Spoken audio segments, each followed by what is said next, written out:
Reporting from Marion County on KMUZ Turner. This is Waste Matters on the Air, the show that talks trash about waste and how to prevent it.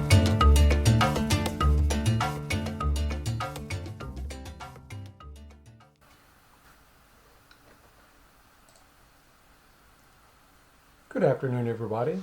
It must be Thursday at 1 o'clock in the afternoon. As you listen to Waste Matters on the Air, KMUZ at 88.5 and 100.7 FM. I'm your host, Alan Pennington, a waste reduction coordinator with Marion County Environmental Services, and I'm here in the studio today with my guest, John Matthews, who's a recycling legend for nearly, and has been for nearly, a half a century. Before we get to talking with John, I got one little thing I need to tell you about. Next week on Wednesday, May 20th at 2 p.m., come create cool collages that are worthy of a free Art Friday. Waste Reduction Coordinator and artist Jessica Ramey will lead you to creating inspiring pieces of upcycled art to share with the community. This is free for all ages 14 and up. So to find out how to register, go visit mcrecycles.net. Again, that's mcrecycles.net to find out about Free Art Friday Upcycled Edition that's actually taking place on a Wednesday. All right, everyone, let's get to the topic at hand. We've got on the phone today, calling in, is John Matthews, who has been a long time, over a half a decade long active recycler, a master recycler, and has been very involved in the whole recycling process here in Oregon and even on a national stage, being involved in a lot of organizations that are still going on today that were created during John's time, and he was also there when it happened. So we're very lucky to have him talking with us today, chatting about some of his memories of what those things that took place back then, and hopefully you'll find this very entertaining. John, there's a lot of your work history we're going to get to, but I want to tell you thank you so much for joining us today and coming in to talk about some of the things that have transpired over the years. But you've got some fascinating tidbits of things that have taken place 50 years ago that are still speak to us today because we're still doing those things. So I want you to just give us a little bit of your background leading up to, let's say 1970, because that seems to be the magic year, both in environmental history and in your life. So take it away, John. Well, thanks, Alan. Thank you very much for having me on the air today. This is kind of a first for me, being on the air at all, let alone on the air from home. But anyway, you want to know how I came to be here. I was born in California. I lived in the state of Virginia for 2 years in the 3rd and 4th grade, but basically grew up in Hawaii. That's what I would call my cultural home, if not my ethnicity. Oregon, of course, is my second home. I've lived here for over 50 years now. Well, let's see. Back to Hawaii. I grew up, I was basically a water rat. I enjoyed surfing, diving, rowing, sailing. I went to Punahou School. That's the same school that President Obama graduated from about 18 years after I did. He wasn't even around when I graduated, of course. Then, let's see, my first job was in Hawaii, of course, 1960. It's kind of my first job was kind of an interesting loop that I didn't really think about to linking my last job in Oregon in 2011. It all goes back to the time in the late 50s, early 60s when most people who lived in Hawaii, most youngsters or maybe people all their life, were associated with the pineapple industry. Either picked of whatever transported, canned, marketed, whatever, pineapples. And my first job happened to be across the street from the Dole Pineapple Cannery in Honolulu at a place called American Can Company. My job was to feed these lid punch presses going bang, bang, bang, only much faster, much louder than that, clinking out lids out of templates with deafening emphasis, bang, bang, bang, for the tin cans traveling on a conveyor belt across the street where they were stuffed with pineapple, then wafting through the air in the tropical Hawaiian breeze was this super sweet, hot, sticky pineapple syrup smell that wafted everywhere. Oh, I hated that smell out of a canned pineapple can for years, decades after that. But getting back to the loop there, it was just after the 1970 that I loaded a old 1947 2.5-ton flatbed truck with modified bean totes full of none other than tinned can, bound for what was the American Can Company plant in Salem. And later on, back in 1977, it became the location for Garton Foundation, where I had moved later on as employment. So I basically began my employment and ended my employment in the facility of American Can Company. Anyway, so well, on to my career to moving up towards Oregon State University. When I graduated from Punahou School, I decided to go to Oregon State because at that time, just after statehood in 1959, Oregon and Hawaii still had a very sweet reciprocal out-of-state tuition waiver agreement. So Oregonians could come to the University of Hawaii at no out-of-state tuition, and likewise students from Hawaii could go to Oregon universities with no out-of-state tuitions. I went there and really enjoyed a basic education there. A few years later, I found myself as a sonar technician in the Navy, and later moved on to the Bureau of Commercial Fisheries, which was a predecessor or precursor to NOAA, the National Oceanographic Atmospheric Agency. But the Bureau of Commercial Fisheries that I worked at was out of the Honolulu Biological Laboratory.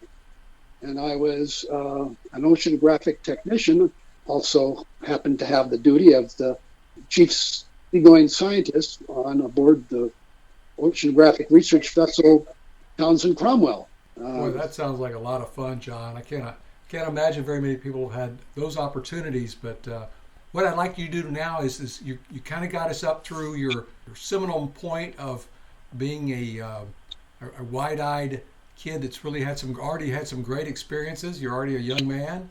That brings us up to about 1970. So if you would, John, now let's look wider. Think about what the United States and the world was going through, say, in 1970. Can you do that for us? Well, 1970 was an interesting time. There was a lot going on. First of all, with the environment, it sort of, some of the concern over pollution was first initiated by the writings of Rachel Carson. Rachel Carson was a biological scientist that actually worked for a Bureau of Federal Fisheries scientist. But she wrote a best-selling, world-impacting nonfiction book called Silent Spring. And many of you can remember that. It talked about many things, including the impact of DDT on animal life. DDT is what dichlorodi something ethane. Anyway, it was a spray that was used to suppress mosquitoes and other insects, and so it had all kinds of, was touted by the Chemistry Council as being really good for food production, getting rid of those pesky beetles and all kinds of things. But they didn't realize, and they rejected when they heard about its impact on wildlife and even on human beings. During the years from the 50s on through the 60s, American eagle had diminished to less than 100 mating pairs in the continental United States. And so Dr. Carson's book got people really concerned about that. Well, that was in 1962 that came out. Since that time, more and more people were realizing there was terrible environmental impacts happening all the time. As a matter of fact, there were, things are so bad. There's a senator from Wisconsin named Senator Gaylord Nelson, who was a kind of a liberal politician. He was also against the war. What war? Well, the Vietnam War. And there was a lot of things going on about protests of the war in Vietnam. Some of the most successful arguments that were being made against the war were originated through student-led teach-ins throughout the country. And it was having quite an impact on the politics of the time. And Senator Nelson realized that. But Senator Nelson was also an environmentalist since he was a little kid. He even talked John F. Kennedy in the early 60s to have a barnstorming tour talking about the environment at one point. And so around 1969, Senator Nelson wanted to expand the world's consciousness, the nation's consciousness, about the problems of pollution in the environment. And he came upon the idea of why not have a student-led teach-in, which has been so successful about keeping people aware of the challenges against the war in Vietnam. So he wanted to do something similar for the environment. So in 1969, he wanted to develop something called the Environmental Teach-In. It turned out to be the first Earth Day. It was spurred on and by a lot of things happening coincidentally. In January of that year, there was the largest oil spill to that date in the Santa Barbara Channel that just had horrible visions of sea creatures dying on the coast and people trying to rescue them. And later that year, there was another TV spectacular, so to speak, of the surface of Cleveland's Cuyahoga River on fire with flames leading up 5 stories. This was all in the 1969, which was the year before the first environmental teach-in, the first Earth Day came to be known. That Earth Day was successful beyond comprehension. He chose April 22nd as the time for it. It happened to be Wednesday like it was this year. And he had it strategically placed between the spring break for most colleges and universities and graduation. It was so inspiring. It inspired 20 million Americans, which was then 10% of the population, of the U.S. population at that time. So it had a lot of people were impacted by it. And the impacts that happened that year, I wrote down a list of them just because they're so significant. It was the defeat of several of the dirty dozen and anti-environmental villains of Congress. It also was the passage of the Clean Water Act, the Endangered Species Act.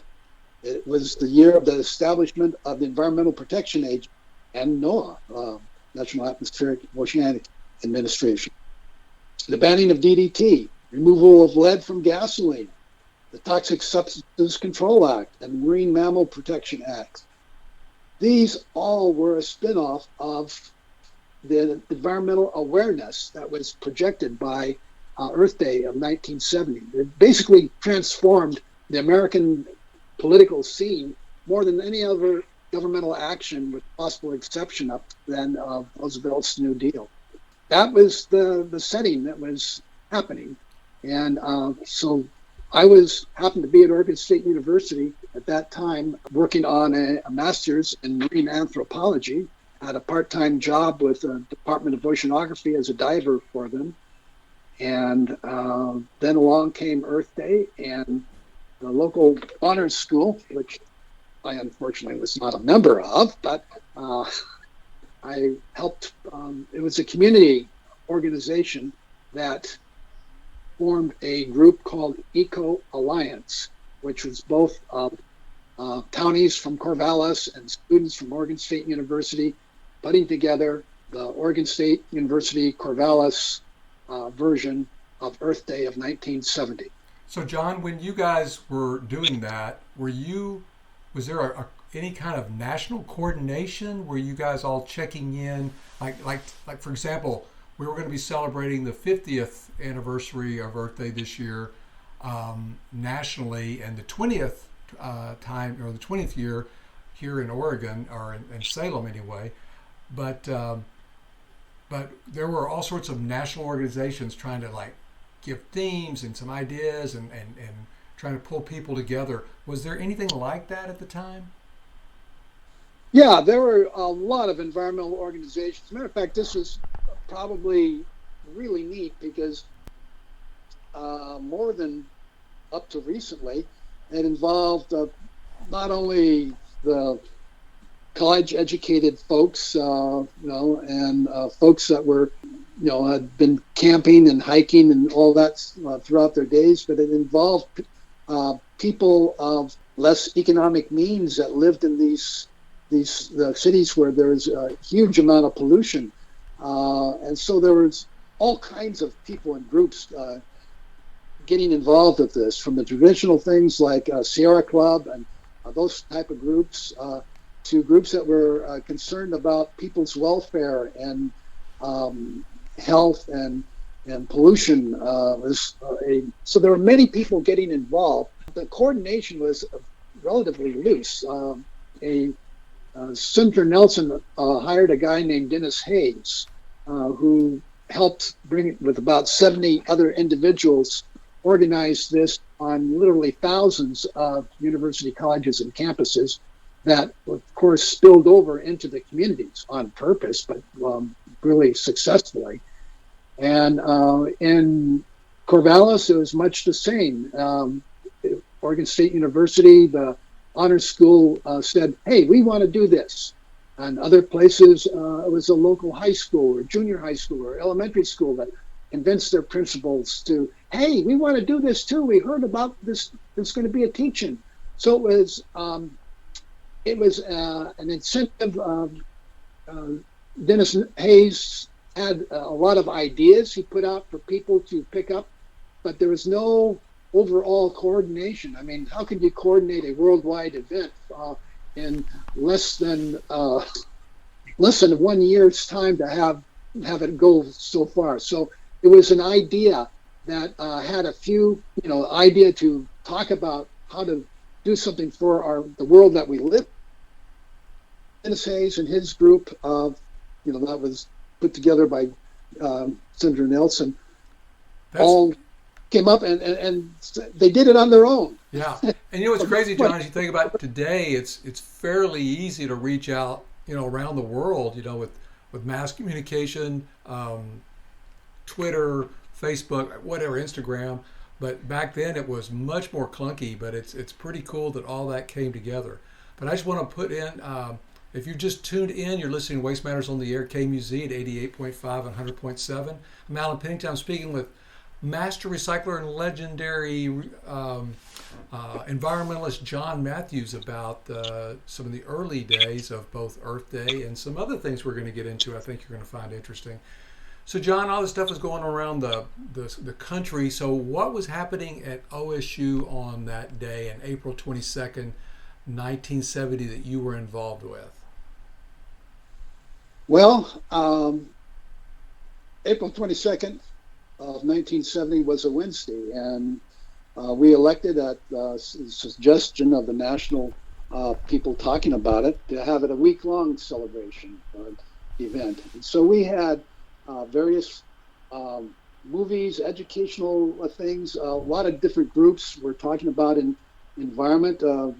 Oregon State University is a land-grant college. There are a lot of people in forestry and outdoor recreation and other types of majors that were there. And so we had people from all these different backgrounds that were putting on things, talking about pollution, the challenges of pollution, and how beautiful the environment is and how we have to really work to keep it from getting really messed up with pollution. So remember, in those days, it was before people were thinking about climate change. It was more about pollution was the focus that got people excited and interested then.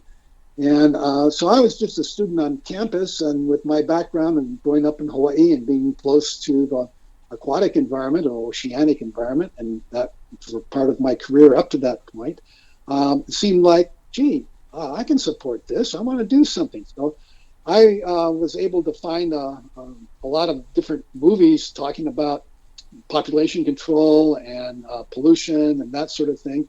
So I was showing that in the Memorial Union. Other folks were coordinating with Sierra Club and other folks having different booths around.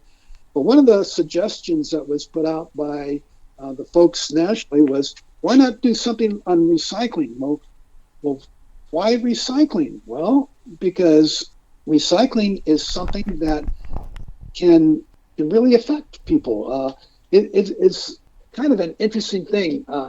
Recycling as a tool gets people to actually do something. And back in those days, recycling was more complicated than just putting it out for pickup on the right day and trying to get as few contaminants as as you're supposed to, not have any contaminants in with the recycling bucket.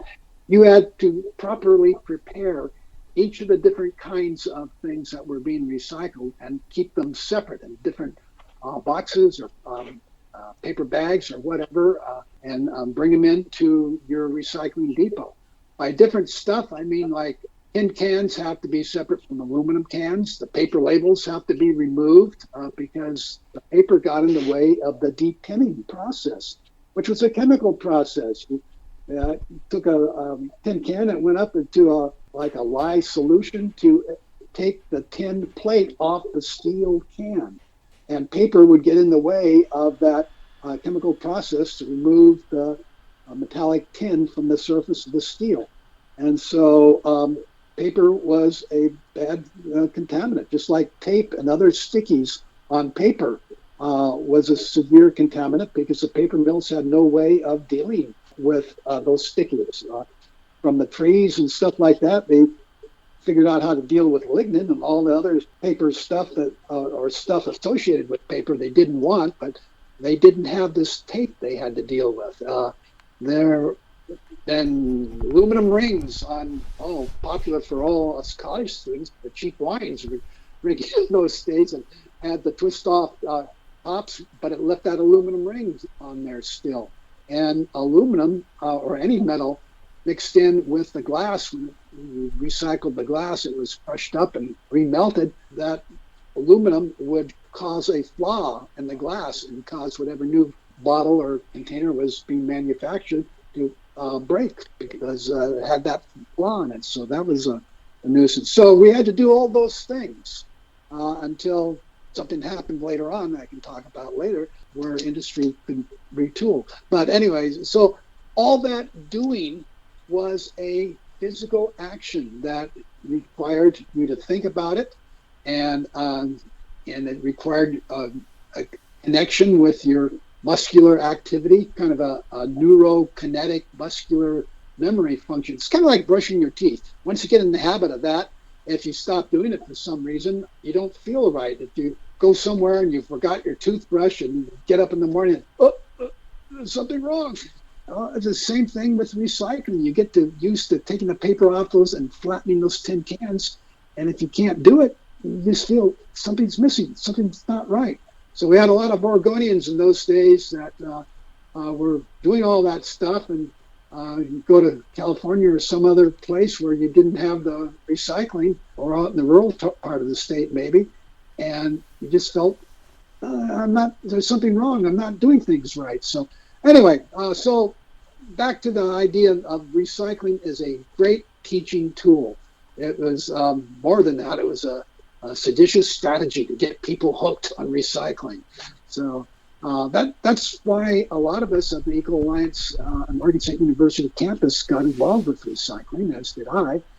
And as that Sunday of the weekend after Earth Day week, went down, had a little party and drank a beer or two, and everybody said, well, that was great. We can go home now and get on with life. But there's maybe a dozen of us that said, well, what do you mean? We just started. We can't stop now. And some of those folks were activists in the community. A lot of them happened to be colleagues of mine, Department of Oceanography. It was the Department of Oceanography that gave us space in their parking lot to have the depot that the public kept on bringing stuff in. And the physical plant was a little concerned also that, hey, what's going to happen with Monday? And people keep bringing this stuff in. Somebody's going to have to clean that up. Anyway, a bunch of us were involved that we were left holding the bag, so to speak, and we just couldn't put it down. So we kept on going. And as time went on, I sort of became the de facto manager of the recycling project at Oregon State University with, the community involved. We called ourselves Eco Alliance, and we went on from there. And I had another thing that happened from that on the campus that I thought I'll bring up before I get too far ahead. Being a land grant university, extension service was a big thing. And the interesting thing about Oregon State University is it had, through the extension service, a network to literally everywhere in the state. And so I was asked if I wanted a job with extension service in a program they called EEP. That is EEEP, Extension Environmental Education Program. And so my job was to put together a handbook on how to do recycling in the rural parts of the state. And part of doing that, I had to go to almost every county seat in the state and meet with extension service agents there. And a lot of the young people who were there with 4-H, as one of extension service supported youth activities, as well as ordinary scouting sorts of activities, wanted to have recycling programs. And so my job was to help them create that. And as I found out, one of the big challenges, once you got people educated to recycling, was how do you get them from the hinterland of the state and Burns and Grants Pass and whatnot, and way out Lakeview and different places around the state that are very, very rural. How do you get those products to market? And that was a challenge that I had to rely on, farmers and other relatives that had trucks going into town that brought back goodies that were empty. The trucks would deadhead back for some reason, and to try to get, they'd bring product back from Portland, but they would deadhead up there for some reason. Anyway, so it was a complicated thing and had a lot of challenges to that. So that was another item that later on in my career was able to address, primarily from what I found out through the extension service and those sorts of things. So I can go on to the next chapter if you want. Well, I want to ask a couple of things here, John, because you were kind of teasing us with a little bit of information about the tinning process for those cans, and I was thinking about when everybody was doing what you were saying for those recyclables, that sort of became the thing then. How many people participated in recycling back then, do you think, of say the average homeowner, people that would be the folks with the garbage cans would come by and pick up? And did everybody have to, where did their recyclables go? Did anybody pick it up back then, or did it all have to be brought in? Well, that's a lot of questions. I know, but that's my job, John. Yeah, to ask the hard ones. That's a hard one. And I apologize, I don't know the answer to the rate of recycling. That's okay. Just what was your, anecdotally, did it seem like much or just a small fraction? People who participated were really strongly supportive of it. And I could say maybe 20% of the population. I don't know if that's high or low, but they were dedicated people. They really believed in doing that. And it was complicated and for the most part very inconvenient. There was not a curbside pickup in those days. There might, I think, with a few exceptions, not only by organization or company, but also by how it was done. Most places that offered recycling would say, okay, we'll pick up cardboard or we will pick up newspapers. Often not both.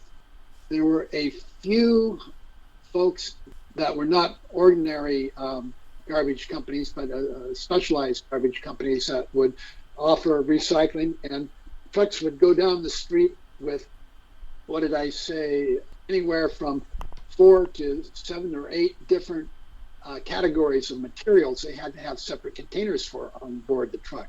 Uh-huh. As you can imagine, that was a very expensive proposition, and the value of recyclables, as is often the case, was not a very valuable, lucrative return on those materials. So it was most of the companies that did that had to charge a substantial fee for doing that, or have some other part of their business that made more money than the recycling part. You know what, John? It's funny you're saying that, because 50 years later, we're in the same boat, right? That same predicament. It's just kind of come full circle. But when in those days, for example, I've been promoting recycling, and part of that, of course, is thinking about, let's say, paper, newspaper, cardboard, all that kind of stuff, because it will go to a pulp mill, which will repulp that, and we know all the figures. We know that it saves energy, it saves trees, it creates more jobs. There's all these pluses. But back then, you didn't necessarily have very many mills that could even take it. Is that right? Well, that's right. There were, and because of those challenges that I told you, back in World War II, which in those days was only less than 20 years before that, everybody recycled. I mean, the whole country had to recycle as a matter of survival for World War II. But when we came out of the war, we had a lot of this mass production stuff going on, and we said, oh, we don't need to do all that challenging stuff. We'll mass produce everything from all the resources that we've developed, and we'll make laws and procedures and stuff to emphasize virgin resources and extraction thereof and manufacturing from that. And so that was the case back in the early days, 1970 and those days. So what did we do? Well, there were very few local mills, and like I say, to go to the local glass mill, for instance, we had to make sure there's no aluminum on those rings. When we went to a paper mill, it had to be just newspaper in the paper mill. You couldn't have glossies or magazines in there because they contained a lot of clay, and the paper mills were not in a position to deal with that clay residual.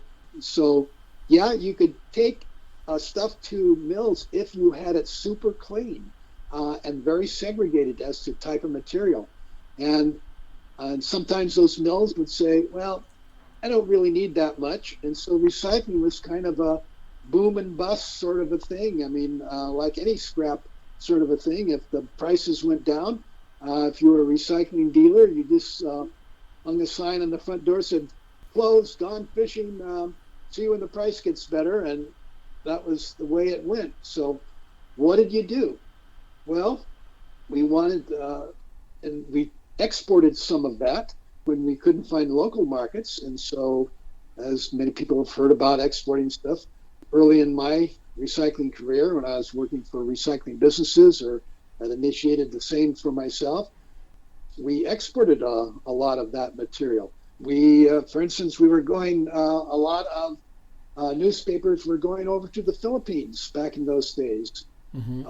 Unfortunately, some American, politician said a derogatory comment about the amount of shoes that the wife of Ferdinand Marcos, the president of the Philippines, had in her closet. And he got insulted. And so he banned all imports of any American products, including recyclable newspaper. And so here we were. What do we do now? So we needed something to convert or reconvert American industry so we could do this.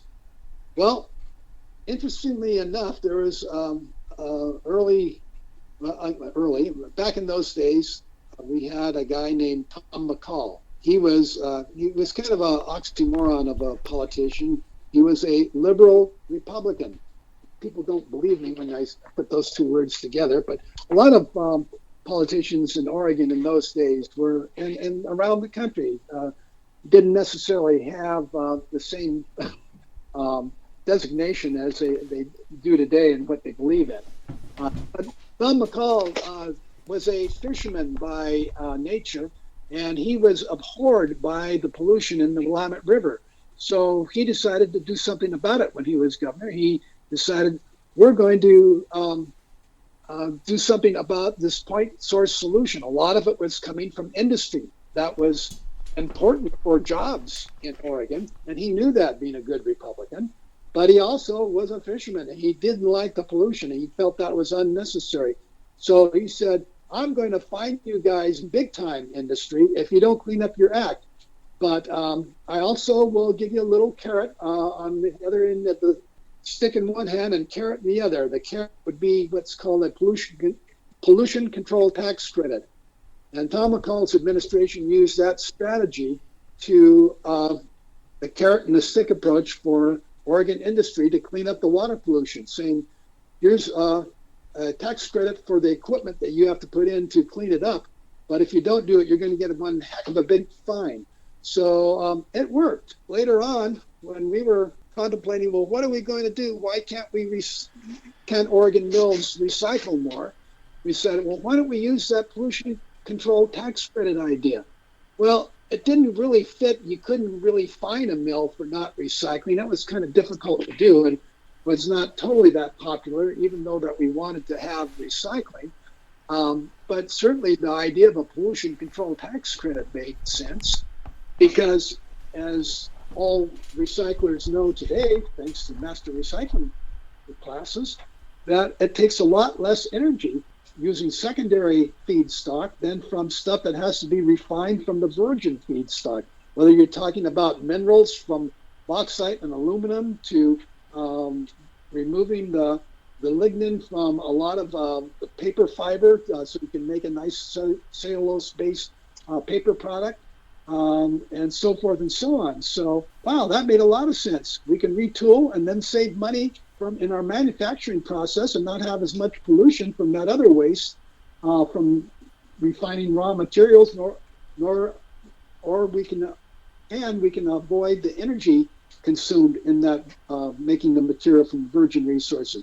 So they retooled, and Oregon was the first state in the country to retool all of their basic manufacturing industries to take secondary materials. And I thought that was a terrific thing, and probably something most people don't know about, since they're only the recyclers that were affected by it up front. But that made a big difference for recycling to flourish in Oregon, is to have local mills being able to have the equipment to handle all the contaminants inherent in secondary materials or stuff that people put out on curbside or take to the recycling center. Well, that's a phenomenal story there, John. And my guess is that didn't happen overnight. It probably took, quite a few years for all those retooling of the industry and whatnot. But still, what a great impetus that was to have not only that groundswell of support, but also making sure that the politicians that were the nay or yay power to actually listen and embrace those ideas as their own. So that was quite a remarkable time, and it's amazing now that it seems like they've done a lot of those things, and now it seems like it's all a defensive strategy to keep those gains from the 1970s intact. John, you've got so much to talk about, and we didn't even, I really want to get to your thoughts and your stories about the bottle bill, but I think we're going to have to come back to that on another edition with you. Would you be willing to come back and chat about the bottle bill and some of the other things that were established back in those early days and kind of how all that played out? Well, sure, I'd be honored to help if I can. I'm not a primary actor in the bottle bill, but I was there helping, and I would be happy to add my 2 cents, and if anybody wants to hear it. So. Well, I think you're a bigger actor than you think, but I mean that you did have a role to play, and you also we didn't get into the fact that you were a board member of Oregon Environmental Council, and that you were on the original board for the Association for Oregon Recyclers, which is probably the best industry recycling organization in the country. So there's a lot of things to think about and talk about later. But I think we've run out of time here today, John, but I will have you back soon to finish the story, if you will. And I want to thank you so much for joining us today and being a part of all this. Well, it's my privilege, Alan. Thank you very much. I'm very honored to be selected and have you talk with me about these ideas here. It's kind of fun. I really appreciate it. Thank you very much. Yeah, thank you, John. It's been great having you share your time and knowledge today. Folks, you've been listening to KMUZ, reaching parts of Marion, Polk, and Linn counties via 88.5 FM and deep into Seoul, Central Salem, and Kaiser on 100.7. Join us for our next show here on KMUZ in 2 weeks. That will be May 28th at 1 p.m. when yet another fabulous edition of Waste Matters on the Air will take place. And of course, all of our shows end up as podcasts that you can find at either kmuz.org website, or you can go to mcrecycles.net to find them on our very own waste reduction website. As always, we'd love to hear from you. You can check us out on Facebook or YouTube. Just search Marion County Environmental Services and you will find us. Okay? So as an old Roman philosopher once chiseled, unless it's peace and quiet, if you don't need it, don't buy it.